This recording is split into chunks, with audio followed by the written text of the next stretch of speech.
দমদম কেন্দ্রে বিজেপি প্রার্থী বিশিষ্ট আইনজীবী শিলভদ্র দত্তের সমর্থনে দমদম সেন্ট মেরি স্কুল থেকে নাগেরবাজার মোড় পর্যন্ত এক বর্ণাঢ্য শোভাযাত্রার মাধ্যমে প্রচার শুরু করা হলো।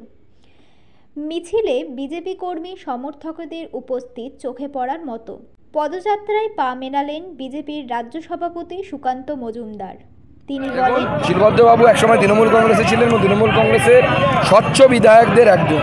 উনি পরে বুঝতে পেরেছিলেন যে এরকম স্বচ্ছতা নিয়ে চললে তৃণমূল কংগ্রেসে থাকা যাবে না। স্বাভাবিকভাবে উনি বেরিয়ে এসছেন, বিজেপির হয়ে কাজ করছেন।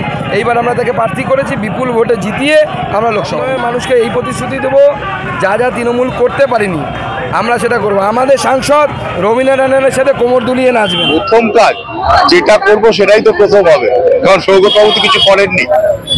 সবটাই করার চেষ্টা করব, দমদমের মানুষের উন্নয়নের কাজ করার চেষ্টা। বন্ধ করা শুরু করেছে, এরা অন্তর্জলি যাত্রা করে সেগুলো বিক্রি করে জমি দখল করেছে। এই হচ্ছে ভাড়া।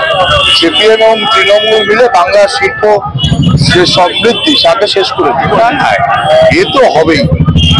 তৃণমূল শাসন করছে, দলদাস পুলিশ বিজেপির নেতাদের আক্রমণ করবে, অ্যারেস্ট করবে, এটা তো স্বাভাবিক। এটা হবে, এটা কোনো ব্যাপার না। এবং বিজেপি সাবধান থাকা উচিত, কারণ পশ্চিমবাংলার সব থেকে কমিউনাল নেত্রীর নাম মমতা ব্যানার্জি। এবং মমতা ব্যানার্জি যখন হেরে যাবেন মনে করেন যা খুশি তাই করতে পারেন। এবং মমতা ব্যানার্জি না সাম্প্রদায়িক লড়াই লাগিয়ে নতুন করে বাংলার মানুষকে দণ্ড কিছু বলতে চান, এটাই ভাবনা। তৃণমূল ছাড়া দুষ্কৃতি আছে নাকি? তৃণমূল দুষ্কৃতিদের আর দুষ্কৃতিরা তৃণমূলের, এটাই হচ্ছে বাংলার সংস্কৃতি এখন আছে। দুষ্কৃতিরা তো তৃণমূলেই থাকবে, অন্য দলে থাকবে না।